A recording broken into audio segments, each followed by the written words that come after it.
नमस्कार रुद्र योगी जी। मृत्यु निश्चित है, ये सबको पता है, लेकिन फिर भी हर व्यक्ति को मृत्यु से बहुत डर लगता है। ऐसा क्यों और किस बात का डर लगता है? देखिए, जिस तरीके से अगर हम जीवन को ज्ञान माने तो मृत्यु अज्ञान है। समझिएगा, आप जीवन भर ज्ञान अर्जन करते हो और मृत्यु के बाद होना क्या है इसकी कोई जानकारी नहीं। हमारे जो अपने हैं, हमारे जो साथ रहते हैं, जो हमसे संबंधित लोग हैं, उनके छूट जाने की अज्ञानता। तो भय मृत्यु से है या अज्ञानता से? सोचने वाली बात यह है। यदि हम मृत्यु के बारे में जानते कि मृत्यु के बाद सब लोग हमें वापस मिल जाने हैं या इस तरीके से कोई भी एक दिलासा होता, तो मुझे नहीं लगता कि मृत्यु से भय लगता। वास्तविकता में होता क्या है कि हम अज्ञान हैं कि हमको जाना कहां है मृत्यु के बाद, हमारा वास्तविकता में क्या होगा, हम जो मृत्यु जैसी घटना है उसके बाद किस जगह पर होंगे, वो जगह हमारे अनुकूल होगी या नहीं होगी। भाई, हर व्यक्ति को यह बताया जाता है कि मृत्यु के बाद स्वर्ग और नरक का कॉन्सेप्ट सबको बताया जाता है। व्यक्ति अपने कर्मों के आधार पर उसको यह पता होता है कि मुझे नरक निश्चित मिलना है। तो नरक जो हमारी अवधारणा में बनाया गया है वो कोई बहुत सुखद स्थान नहीं। अब अगर सुखद स्थान नहीं है और यहां से एक दुखद स्थान पर जाना है तो एक्साइटमेंट तो है नहीं, भय ही है। तो जो भय है बेसिकली, जो आपने पूछा कि मृत्यु से किस बात का भय है, भय सिर्फ ये कि मृत्यु के बाद होना क्या है। कोई अगर दिलासा में, भाई कोई डेमिगॉड या कोई इस तरीके का व्यक्ति, कोई गुरुजी जैसा व्यक्ति बताता भी रहे यदि कि मृत्यु के बाद चिंता ना करो, कुछ नहीं होगा, ठीक है ना, सब कुछ फैमिलियर होगा, सारी चीजें, लेकिन हमको उनकी बात पे भरोसा कहां होता है। अगर हमसे ये कह दिया गया कि कर्म के आधार पर स्वर्ग या नरक मिलेगा, तो हम अपने कर्मों का आधार तो स्वयं जानते ही ना।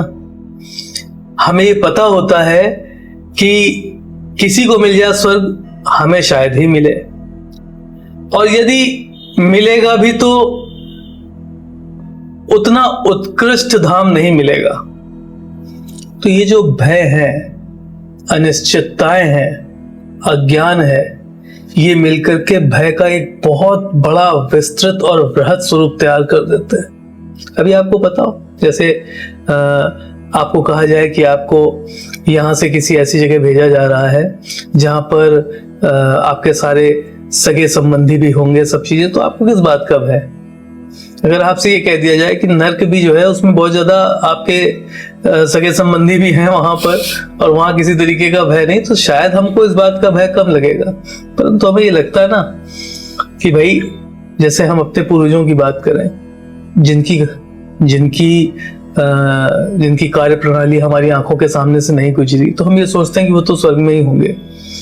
परंतु जो हमारे साथ हैं उनके लिए भी हमें काफी हद तक अंदाजा होता है कि बाकी कोई स्वर्ग में हो या ना हो, ये तो नहीं होगा।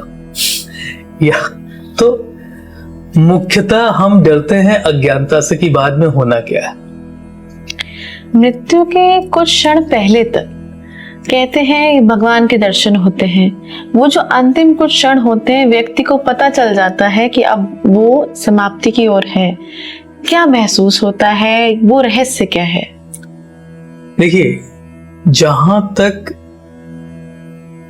पास्ट लाइफ रिग्रेशन कराया गया है संस्थान में भी जो होता है जी, ठीक है, और व्यक्ति जब अपनी मृत्यु को देखता है तो जिसको आप कहते हैं कि मृत्यु के समय एक ईश्वर के दर्शन, तो मृत्यु से कुछ समय पहले तक जब शरीर शिथिल होता है तो ये बहुत भारी लगता है, क्योंकि आप चाह के भी अपना हाथ नहीं उठा पा रहे होते हैं, आप चाह के भी अपनी गर्दन नहीं घुमा पा रहे होते हैं, कुछ बोल नहीं पा रहे होते। पूरे जीवन आपने जिस शरीर को बहुत आसानी से ढोया है, वो आपकी आज्ञा अनुसार, आपकी मर्जी अनुसार नहीं चल रहा होता है, और अचानक से मृत्यु से कुछ मिनट पहले हल्कापन महसूस होने लगता है, शरीर छूटने लगता है। तो जो शरीर आपको इतना भारी लग रहा था, मृत्यु से कुछ सेकंड्स पहले, कुछ मिनट पहले भी कह सकते हैं, अचानक से वो हल्का होने लगता है, जिसको आप कहते हैं कि वो पराकाष्ठा जिसमें दर्द का अनुभव समाप्त होने लगता। ठीक है, तो साक्षात्कार का समय होता है ईश्वर से, क्योंकि आप मुक्त हो रहे होते हैं। तो ये जो समय है, इस समय को हम ईश्वरीय दर्शन का समय कहते हैं। ठीक है, और इस समय अचानक से व्यक्ति में उसको ऐसा लगता है कि जो हमें सुखद अनुभव हो रहा है, क्योंकि कष्टों का अंत है वो। ठीक है, आप इस जो भी भोग रहे थे, जो मृत्यु लोक में आपको भोगने होते हैं, वो आपको आपके शरीर द्वारा भोगने होते हैं। अब जब शरीर ही छूट रहा है तो भोग छूट रहा है। तो आपकी अवस्था तो माया मोह सबसे हटने की है। भाई, माया को किसने भोगा? आत्मा ने या शरीर? शरीर ने भोगा। तो जब शरीर छूट रहा है तो माया छूट रही। मोह को किसने भोगा? मैं इसका पिता, इसकी पत्नी, इसका पुत्र, इसकी पुत्री, ये सब तो शरीर ने भोगा ना। तो जब शरीर छूट रहा है तो भोग अपने आप ही छूट रहा है और आप मुक्त हो रहे हैं। और जब आप मुक्त हो रहे हैं तो सुखद एहसास ईश्वरीय ज्ञान का, ईश्वरीय तत्व का, एक ऐसा सुखद अनुभव जिसमें आपके सारे कष्ट, स्मृतियां नष्ट हो रही, मुक्त हो रहे हैं आप। तो वो समय जो है उसको ईश्वरीय साक्षात्कार का कहते हैं। और उस समय व्यक्ति को लगता है कि कई लोग जब, जैसे मान लीजिए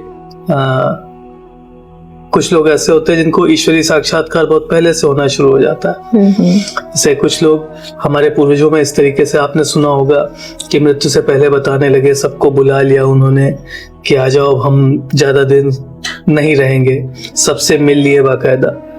तो वो जो एक सुखद अनुभव है, भाई वही बात है कि आपकी इंद्रियां कितने पहले से आपको मुक्त कर चुकी हैं। अगर इंद्रियों पर आप जितेंद्रिय हैं, आपने इंद्रियों पर विजय प्राप्त कर ली है, तो ये समय 2-4 दिन पहले से ही आपको अनुभव होने लगता है कि कुछ मेरे साथ ऐसा घटित हो रहा है जिससे अब मैं मुक्ति की ओर। ये बात है। अच्छा, मृत्यु को लेकर के अगर कोई आप ज्ञान देना चाहे, कोई किसी को सिखाना चाहे कि अगर ये जानकारी तुम्हारे पास हो तो शायद मृत्यु थोड़ी उतनी कष्टदायी नहीं होगी, तो ऐसे में आप क्या कहना चाहेंगे? देखिए, मैं तो सिर्फ ये कहना चाहूंगा कि रोज आप मृत्यु का अभ्यास करते तो हैं। जिस समय आप सो जाते हैं वो आपकी मृत्यु का ही तो अभ्यास है। भाई, स्वप्न आप देख रहे हैं, ठीक है, जिस तरीके से भाई हम जीवन, और आप जितने भी दिन आपका जीवन रहा उसमें से लगभग 1/3 समय, अब तो बहुत कम हो गया, 1/4 समय भी कह सकते हैं, 1/5वां भाग भी कह सकते हैं, व्यक्ति सोता है। क्योंकि आजकल के लोगों का प्रॉपर नींद लेने में विश्वास कम है। ठीक है, क्योंकि जितनी माया उतना ही आप फंसोगे। जितना आप देखोगे, शास्त्रों में नेत्रों को पाप का आधार बताया गया, क्योंकि जितना ये देखते हैं, आप जाग रहे हो तो आप देखोगे तो आपके अंदर माया मोह सब उत्पन्न होगा। तो पहले तो भाई ये होता था कि व्यक्ति आधे जीवन में जागता है, आधे में सोता है। अब ये जो रेशियो है वो बहुत कम हो गया है। तो हम तो आपसे ये कहेंगे कि अब ये थोड़ा सा इस तरफ फैशन में आया मेडिटेशन। अब मेडिटेशन भी क्या है, आप एक बार ट्रांस में जा रहे हैं, यदि वास्तविकता में आपका गुरु आपको ट्रांस में ले जाने के लिए सक्षम है, तो जब आप ट्रांस में जा रहे हैं तो आप मृत्यु का ही अभ्यास कर रहे हैं। ठीक है, वास्तविकता में यदि आपकी कुंडली जागृत हो रही है, या आप सूक्ष्म हो रहे हैं, या आप शरीर का साथ छोड़ रहे हैं मस्तिष्क को एक आज्ञा दे करके, तो ये सब मृत्यु का ही अभ्यास है।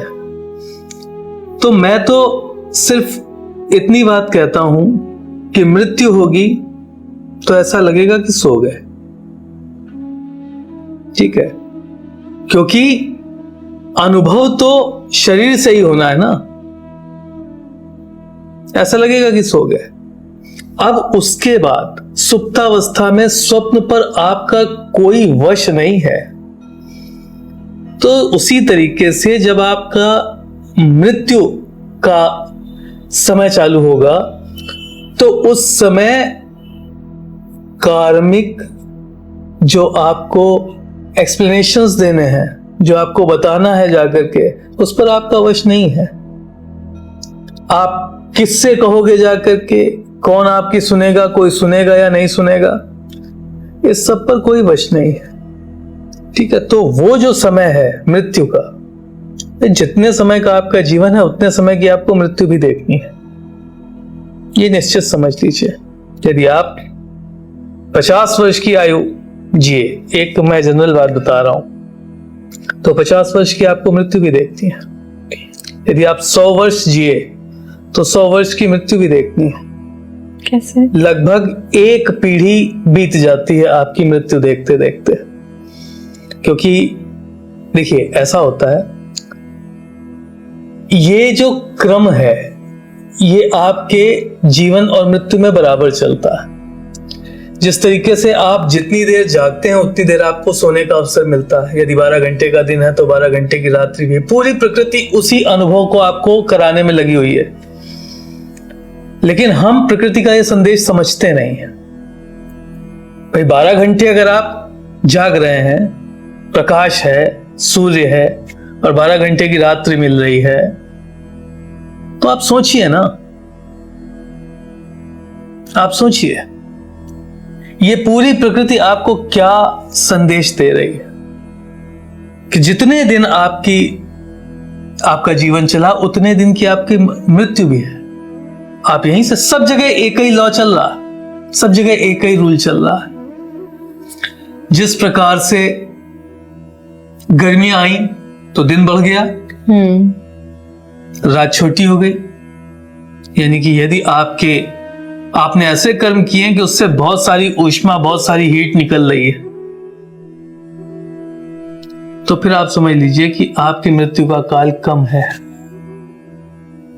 और यदि आपने बिल्कुल शीतल जीवन जिया है तो दिन कम, रात्रि बड़ी, तो मृत्यु उसी हिसाब से।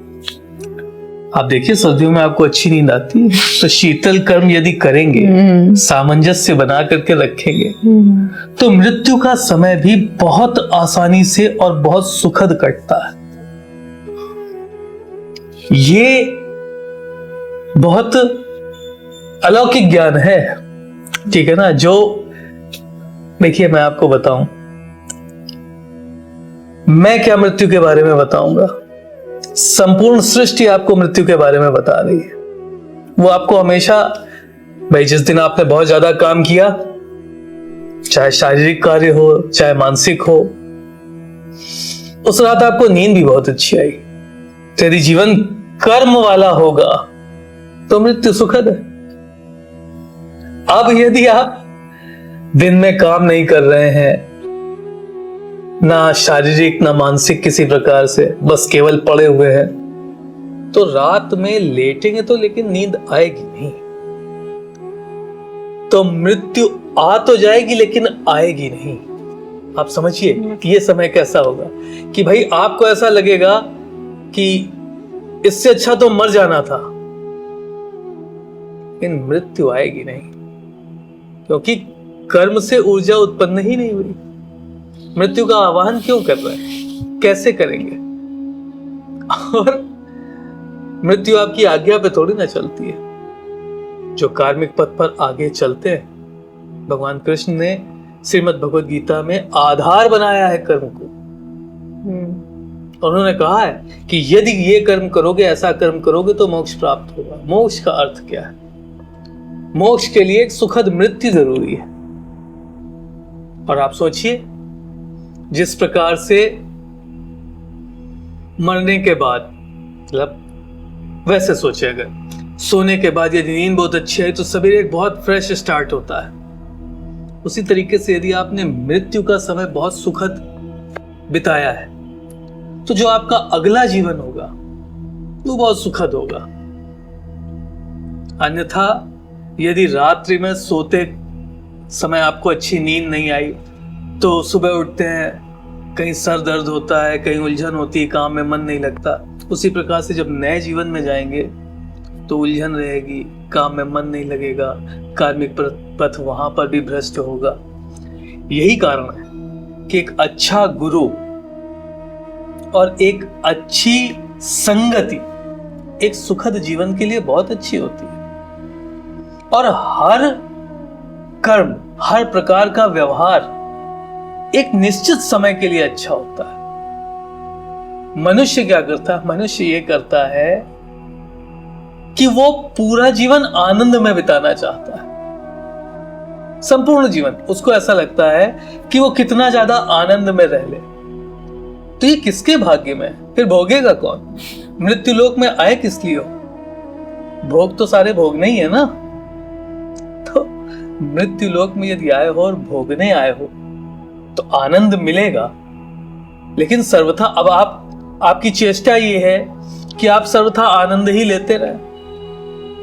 कभी आपको सुख मिले, कभी सुविधा मिले, और जब सुविधा मिलना बंद हो जाए तो सुख मिले, और जब सुख मिलना बंद हो जाए तो सुविधा मिले। यानी जब आपको दुख मिल रहा हो तो आपको सुविधा मिले, जिससे आपको दुख का समय काटने में आसानी हो जाए। भाई मान लीजिए किसी को चोट लग गई, उसमें पीड़ा है, दर्द है, अब उसको इंजेक्शन लगा दिया गया, ये सुविधा है कि वो समय कट रहा है।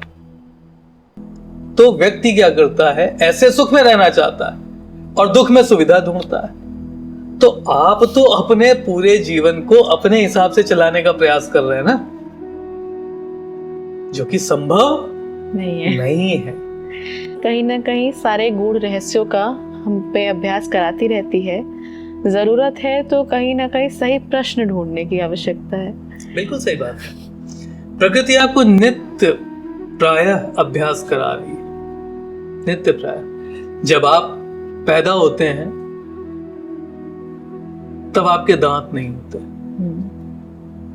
ठीक है, क्योंकि आप कोमलांग होते हैं, आप बहुत ज्यादा हार्ड वस्तुएं नहीं खा सकते, ठीक।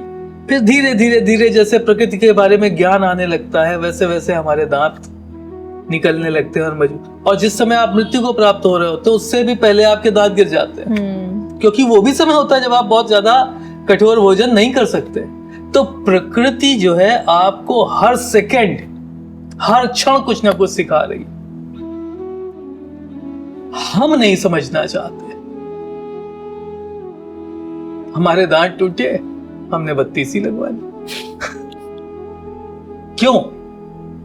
क्योंकि हम जब दुख का समय आया तो सुविधा ढूंढ रहे हैं।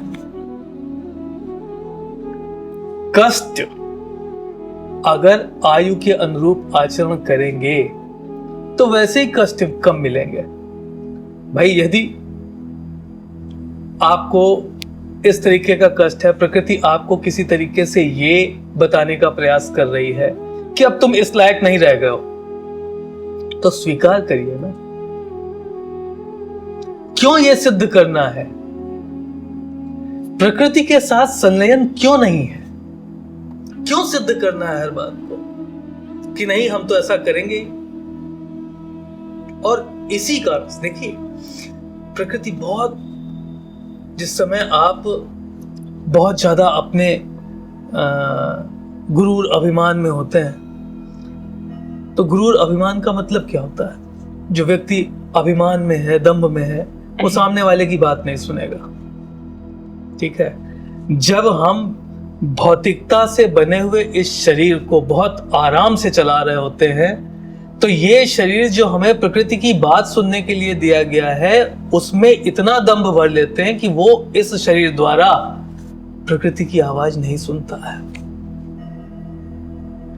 फिर जब धीरे धीरे शरीर शिथिल होता है, तब वो प्रकृति की बात सुनता है, और तब प्रकृति उसको धीरे धीरे बताती है कि मृत्यु निकट आ रही है। तब वो लगातार फुल कंसंट्रेशन से यही बात सुनता रहता है और डिप्रेशन में जाने लगता है। यदि आप शुरुआत से भाई हर क्षण हम अपनी मृत्यु की तरफ बढ़ रहे, हर क्षण अपनी मृत्यु की तरफ बढ़ रहे, लेकिन अभी ये भरोसा है कि ना आज मरेंगे ना कल मरेंगे, और अभी 2-4 साल का प्लानिंग भी है हमारे पास, क्योंकि हम नहीं सुन रहे हैं प्रकृति की बात, नहीं सुन रहे, और हम ना उस अभ्यास को करना चाहते हैं जो प्रकृति हमसे कराना चाहती है। प्रकृति कहती है एकांत में बैठकर मेरी बात सुनो, तो इस भवबंधन से मुक्त हो जाओगे। सुनना पड़ेगा, और जब तक आप प्रकृति की पूरी बात नहीं सुनेंगे, तब तक ना मुक्ति है ना मोक्ष। जैसे कि आप कह रहे हैं कि प्रकृति के साथ संलयन करें, तो जो सिद्ध पुरुष होते हैं या जो नित्य प्राय मेडिटेशन करते हैं, योग करते हैं, क्या उनका इसके प्रति अनुभव या विचारधारा कितनी बदल जाती है, कैसी हो जाती है होगी? भाई जो योग करते हैं, योग में सर्वोत्कृष्ट योग समाधि होती है। क्यों समाधि करते हैं वो? इसी कारण से करते हैं क्योंकि वो मृत्यु का अभ्यास करते हैं। उनको पता है कि हम क्या अपने न्यास को इस मृत्यु द्वार के उस तरफ ले जा सकते हैं, और जो समाधि में अभ्यस्त हो जाता है, वो अपने न्यास को मृत्यु द्वार के दूसरी तरफ ले जा पाता है। आप न्यास शब्द का उल्लेख कर रहे हैं। न्यास क्या चीज है? न्यास का अर्थ ये है कि जैसे इस जीवन में आपने बहुत सारी कलाएं सीखी, बहुत सारी विधाएं सीखी, अब वो सारी, जैसे आपने तैरना सीखा, तो आप हमेशा थोड़ी ना तैरते हैं, लेकिन जब पानी में गिरेंगे तो तैरने लगेंगे। ठीक है, ये बात तो है ना। तो ये कहीं ना कहीं एक तरंग के रूप में आपके मस्तिष्क में किसी मेमोरी बैंक में एकत्रित है। अब ये तरंगे, ये जितनी भी चीजें आप सीख चुके हैं, कितना अच्छा हो कि अगले जन्म में इसके आगे से सीखना पड़े। ये सारी चीजें जो है हर बार हम, अब अगला जन्म हुआ, फिर हम तैरना सीख रहे हैं, फिर मृत्यु हुई, फिर इस मृत्यु में चला गया, वो सब। तो जो न्यास होता है, जो समाधि में बैठता है योगी, वो अपने न्यास को अगले जन्म तक ले जाता है। जब वो अगले जन्म में आएगा तो उसके पास ये सारा ज्ञान पहले से होगा, जिसको लोग कहते हैं कि वो एक अलौकिक पुरुष है। अलौकिक, जो इस लोक का नहीं है। अगर इस लोक का होता तो उसके पास इतनी सारी विधाएं पहले से ही कैसे हैं? ठीक है, तो समाधि का जो अर्थ है, जो आप कह रहे हैं कि जो साधु संत, जो योगी पुरुष होते हैं, जो योग करते हैं, योग में वो यही करते हैं। भाई हमारा तो जीवन पे रिसर्च चल रहा है, अब मृत्यु हो गई, मृत्यु के बाद हम सब भूल गए, अब फिर अगले जन्म में हमने शुरुआत से कक्षा 1 से पढ़ना शुरू किया, तब बाद में पीएचडी करने का मौका आया। तो कितना अच्छा हो इस बार की पीएचडी जहां खत्म हो, उसके आगे से हम दूसरी पीएचडी स्टार्ट करें। पर ऐसे तो बहुत ही कम मात्रा में व्यक्ति, तो वास्तविकता में संत हैं भी कितने? यदि आप पूरे ब्रह्मांड को मिला लें, तो हमें नहीं लगता कि सिंगल डिजिट भी आपकी कंप्लीट होगी। जो वास्तविकता में योगी है, शिव हमेशा समाधि में रहते हैं, तो जन्म और मृत्यु के सब बंधनों से मुक्त है। न्यास जिसका जितना जागृत हुआ, उस व्यक्ति ने, भाई हमारा अगर सनातन धर्म समझने का प्रयास करें तो हम सबको मोक्ष प्राप्त करके ईश्वर में मिलना है। ईश्वर कौन? जिसके पास संपूर्ण सृष्टियों का संपूर्ण ज्ञान हो, वो ईश्वर है। वही तो ईश्वर है, जिसके पास संपूर्ण सृष्टि का संपूर्ण वैभव, जिसके पास संपूर्ण सृष्टि का संपूर्ण सौंदर्य, जिसके पास संपूर्ण सृष्टि का संपूर्ण भक्ति। आप ये समझ लीजिए, जितने भी सकारात्मक शब्द आप सोच सकते हैं, उनके पहले संपूर्ण यदि लगा लें तो वो ईश्वर का पर्याय बनेगा। ठीक है ना? अब आप इस बात को समझिए कि ईश्वर क्या कहता है कि यदि मुझ में मिले, लाइक डिसॉल्व्स इन लाइक। ठीक है, तो यदि ईश्वर में मिलना चाहते हो तो ईश्वरत्व के गुण लेने चाहिए ना। और ईश्वरत्व के गुण क्या है? संपूर्ण सृष्टि का संपूर्ण ज्ञान। तो एक जन्म में तो संभव नहीं है, तो इसको आपको बाय डिफॉल्ट अगर न्यास के थ्रू आप आगे जन्मों में ले जा सकते हैं तो निश्चित समझ लीजिए आने वाले कुछ जन्मों में आप ही ईश्वर की तरह हो जाएंगे, ईश्वरत्व के गुण आ जाएंगे। इसी का अभ्यास करना है। हम अभ्यास क्या करते हैं? हम अभ्यास करते हैं माया का, मोह का, भौतिक आनंदों का, भौतिक सुविधाओं का। तो जन्म पे जन्म, जन्म पे जन्म, जन्म का कष्ट, फिर मृत्यु का कष्ट, फिर जन्म का कष्ट, फिर मृत्यु का कष्ट, इसी को भवबंधन कहते हैं। तो जो योगी पुरुष है, जो समाधि का अभ्यास कर रहा है, तो निश्चित रूप से ज्ञानी है और वो अपने न्यास को अगले जन्मों तक ले जाने का प्रयास कर रहा है, जिससे वो शीघ्रातिशीघ्र ईश्वर में मिल सके। जैसे आपने कहा कि संत शायद सिंगल डिजिट पे कंप्लीट ना हो, पर मोक्ष तो हर आत्मा की मुक्ति का रास्ता है। तो आज के युवाओं के लिए या सभी व्यक्तियों के लिए कोई ऐसा तरीका है कि हर व्यक्ति अपने न्यास को कुछ आगे बढ़ा पाए? देखिए, मैं तो यही कहूंगा कि एकांत का अभ्यास थोड़ा होना चाहिए। एकांत का अभ्यास आजकल का युवा वैसे भी बहुत करता है, लेकिन वो एकांत में नहीं रहता। वो अकेला रहता है, लेकिन वो गैजेट लिए रहता है। एकांत का अर्थ होता है कि आप वास्तविकता में अकेले बैठ करके मंथन करें, चिंतन करें और अच्छी सामग्री का पाठ करें, मतलब अच्छी पुस्तकों का, उनका सानिध्य प्राप्त करें। तो जो गंभीरता आती है व्यक्तित्व में, वो इस बात का द्योतक होती है कि आपको ज्ञान प्राप्त हो रहा है। एक प्रश्न मैं और पूछूंगी, वैसे तो बहुत सारे प्रश्न आ रहे हैं मन में। एक प्रश्न में बस ये पूछना चाहूंगी आपसे कि व्यक्ति में जो ईश्वरत्व के गुण हैं, अगर वो उनको जागृत करना चाहे, परिष्कृत करना चाहे, उसकी विधि क्या है?